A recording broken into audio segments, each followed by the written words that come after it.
টুনি, বাবা বেঁচে থাকতে বলেছিল উত্তরের জমিটা হাসপাতাল তৈরি করার জন্য যেন দান করে দেই।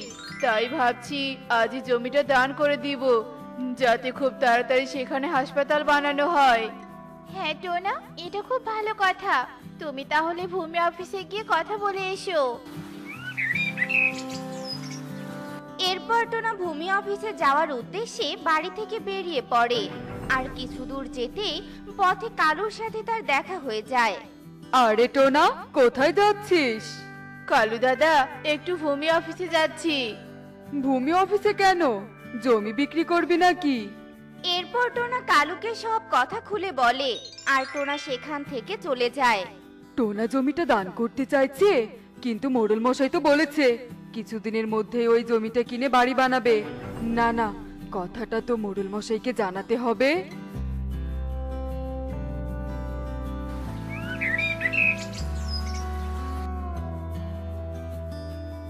কি বলছিস এসব? আমার স্বপ্নের বাড়িটা ওই জমিতে করব বলে এতদিন থেকে অপেক্ষা করছি, আর সেই জমি টোনা দান করে দিবে? না না, এ হতে পারে না। আমি এক্ষুনি টোনার কাছে যাব।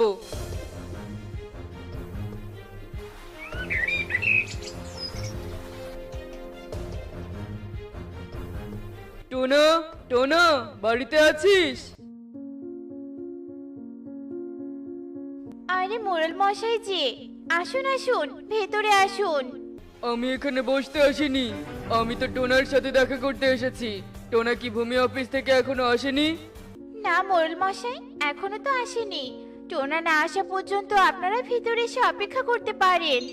আরে মোড়ল মশাই যে, হঠাৎ করে আমার বাড়িতে কি মনে করে? তুই নাকি উত্তরের রাস্তার সাথে জমিটা হাসপাতাল বানানোর জন্য দান করে দিচ্ছিস? হ্যাঁ মোড়ল মশাই, দিচ্ছি। কিন্তু আমি ভেবে রেখেছি তোর ওই জমিটা কিনে নিয়ে ওখানে আমি বাড়ি বানাবো। তাই তোকে বলছি ভূমি অফিসে গিয়ে দান করার কথা নিষেধ করে আয়। মোড়ল মশাই ক্ষমা করবেন, আমার বাবার জমি ওটা, তাই বাবার কথা আমি অমান্য করতে পারবো না। বাবা যেটা বলে গেছেন সেটাই করব। তবে দেখা যাবে কি করে তোর ওই জমিতে হাসপাতাল গড়ে ওঠে। চল কালু, এখান থেকে চলে যাই। বনের মোড়ল হয়েছে দেখে কাজ হয়েছে। আমার জমি যদি তোকে না দেই, যত সব। টুনি, খাবার দাও তো, আমার খুব ক্ষুধা পেয়েছে।